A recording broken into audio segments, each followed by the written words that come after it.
Alright, what is up, our nation? Kumusta kayo? So meron sa atin nagpadala ng package at titignan natin kung ano. Pero shoutout ko lang si Sir JM Lim sa napakalupit na ano niya. Dito, so sa napakalupit na gift. So umpisahan natin sa meron siya binigyan na 4 items. At na-excite ako dito. Actually may idea na ako. Pero sana tama yung nasa isip ko. Pero ito meron siyang binigay na 2 strap ng East versus West.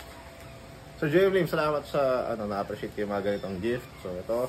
At since dalawa to, kung bibigay ko to sa isang tao lang, magkakatampuhan. So baka isama natin siya sa mga prizes or paraffle natin or kung ano man, siguro mga papremyo kung magkakaroon tayo ng mga contest na ganyan. Kasi, isipin nyo guys, limited edition to. East versus West na branding talaga. Kita naman dyan. Yan. At ito na, punta tayo sa main event. So yan, 2 straps. Siyempre, isa akin yun. At siya rin, sa kanya rin pala galing yung armbet strap ko, tsaka ibang mga armbet na handles ko. So, sobrang solid. Salamat Sir JM Lim sa suporta mo sa Arm Wrestling Philippines. At ito na. Tadadadam. Boom.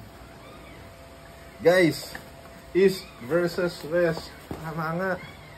East versus West official poster.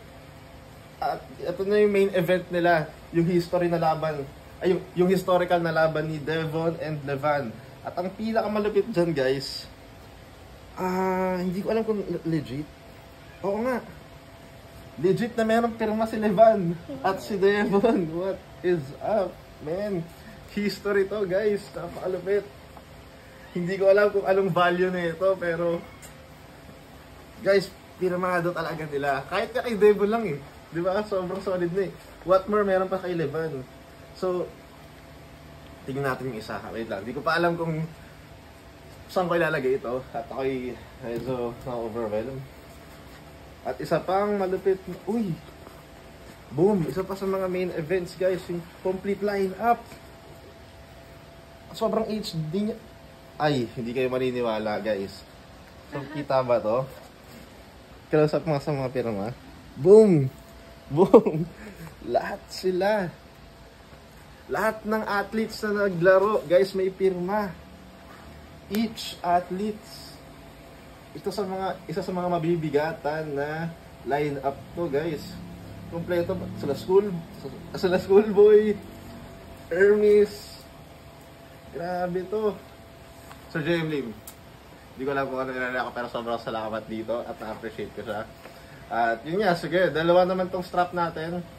Ipaparaffle natin yan. So, abangan nyo lang din. Pero ito, hindi ko ito ipaparaffle. Akin to. Sobrang excited ako, natutuwa. So, yun lang. Salamat Sir JM. Alam mo na. Kita us soon. Let's go. Actually guys, iniisip ko kung pinrint na ba to nung may pirma. Pero hindi. Kasi meron nga kaming nakita. Ayun o. Nag-fade na o. So, imposibleng print to. So, kayo iba makakawakan mo eh. So, legit na pinirmahan talaga ito na to. Wala.